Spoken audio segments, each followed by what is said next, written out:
الحمد للہ رب العالمین والصلاة والسلام علی خیر خلقہ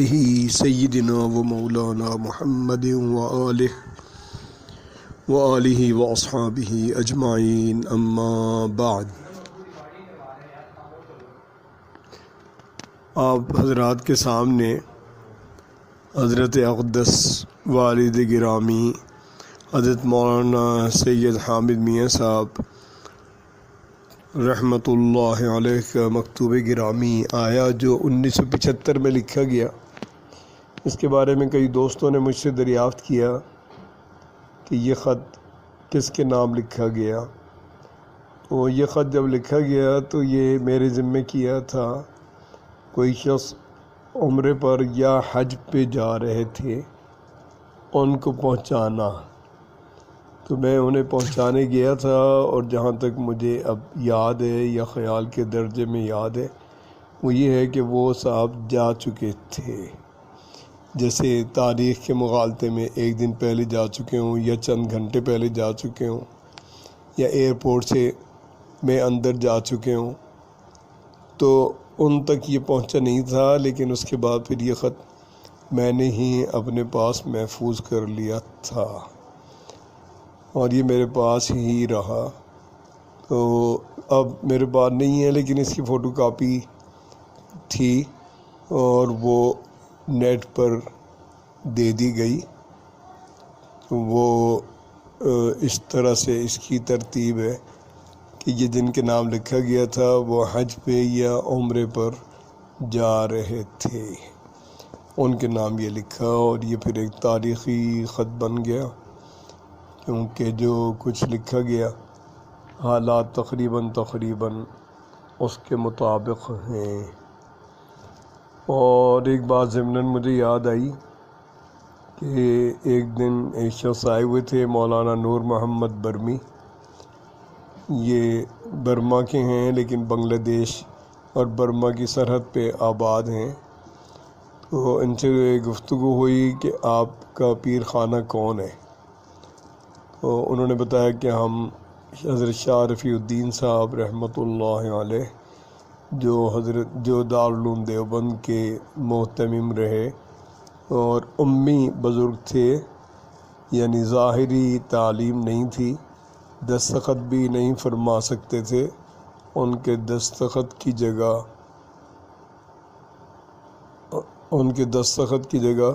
مہر ثبت کی جاتی تھی، مہر بنائی گئی تھی۔ تو انہوں نے بتایا ان کے بارے میں کہ ہم اس سلسلے کے مرید ہیں، اور پھر ان کا ایک واقعہ بھی بتایا کہ وہ حج کے لیے تشریف لے گئے تھے، اور جب حج کے لیے گئے تو انہوں نے دو چیزیں متولی کعبہ کو پیش کیں کہ یہ میری طرف سے امانت ہیں، اور جب امام مہدی علیہ السلام تشریف لائیں گے تو آپ نے یہ انہیں پیش کرنی ہیں۔ تو ان میں ایک چیز تھی، ایک تلوار، اور ایک سب سے پہلے قرآن پاک کا نسخہ مصحف، کہ یہ میری طرف سے یعنی شاہ رفیع الدین صاحب کی طرف سے امام مہدی علیہ السلام کو پیش کر دیا جائے۔ تو اس وقت کچھ لوگوں نے ان سے سوال کیا کہ آپ کے خیال میں امام کا ظہور کب تک ممکن ہے، کیونکہ یہ چیزیں حتمی نہیں ہیں۔ تو انہوں نے فرمایا کہ میرے خیال میں 1450 ہجری کے آس پاس ان کی تشریف آوری ہوگی۔ تو یہ خط بھی جو 1975 میں لکھا گیا، اور اس میں بتایا گیا کہ 50-60 سال کا فاصلہ لگتا ہے، محسوس ہوتا ہے، تو وہ 50-60 سال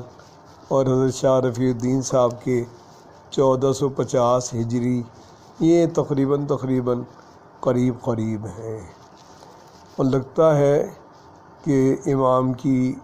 پیدائش ہو چکی، کیونکہ میرے والد گرامی نے ایک دن خواب دیکھا جس کا انہوں نے میری والدہ مرحومہ سے تذکرہ کیا کہ آج میں نے خواب دیکھا کہ کہ آج امام مہدی پیدا ہوئے ہیں۔ اب یہ بات 83 کی ہے، 84 کی ہے، 85 کی ہے، اللہ جانے، لیکن اگر امام کی تشریف آوری 40 سال کی عمر میں ہونی ہے تو بھی وہ دورانیہ تقریباً 2-4 سال میں 5 سال میں پورا ہو جائے گا۔ تو مجھے ایک چیز اور بھی یاد آئی، جن مولانا نور محمد برمی کا میں نے تذکرہ کیا ہے، یہ عموماً ماریشس افریقہ کا ایک ملک ہے جو انڈیا کے قریب تر ہے، اور وہاں ہندو اور مسلمان برابر ہیں، کبھی ہندو حاکم ہوتا ہے اور کبھی مسلمان۔ تو انہوں نے بتایا کہ ماریشس میں جو میرے میزبان ہیں وہ بہت نیک انسان ہیں اور بہت عبادت گزار ہیں، عالم دین نہیں ہیں لیکن عبادت گزار بہت ہیں۔ تو ان کا ایک واقعہ بیان کیا انہوں نے، وہ یہ کہ انہوں نے خواب میں دیکھا، ان کے ماریشس میں مولانا نور محمد برمی کے میزبان نے خواب دیکھا کہ ایک بچہ ہے جو امام مہدی ہیں اور ایک ان کے ساتھ ان کے والد ہیں۔ وہ کہتے ہیں خواب میں نے دیکھا اور خواب اچھی طرح مجھے یاد رہا۔ اس کے بعد پھر ان کا عمرے پہ جانا ہوا۔ وہ کہتے ہیں کہ میں نے حرم مدینہ یا حرم مکہ، یہ اس وقت مجھے یاد نہیں، کسی جگہ اسی بچے کو اور اسی شخص کو، والد کو دیکھا۔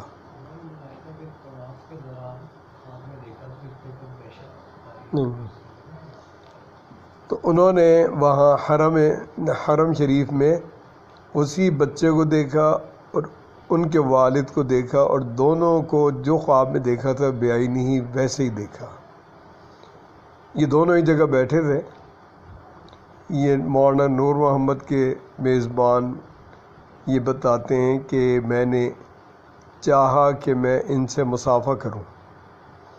لیکن میں مصافحہ اس لیے نہیں کر سکا کہ وہاں اس قدر ایک ہیبت تھی کہ میں اس ہیبت کو برداشت نہیں کر سکا اور میں آگے نہیں بڑھ سکا، اور بہت قریبی وقت میں ہی وہ دونوں حضرات اٹھ کے چلے گئے۔ تو یہ سب چیزوں کی جب تطبیق کی تھی ہم نے، ایک حضرت شاہ رفیع الدین صاحب کا کشف، ایک اپنے والد گرامی کی تحریر جو آپ حضرات کے سامنے ہے، ایک مولانا نور محمد صاحب کی بات، اور ایک والد گرامی کا خواب جس میں انہوں نے دیکھا کہ آج امام مہدی کی پیدائش ہوئی ہے۔ تو ان سب کی تطبیق میں بھی جو وقت آ رہا ہے وہ اس خط کے مطابق ہی ہے، یعنی 2025 کے قریب یا 1450 کے قریب۔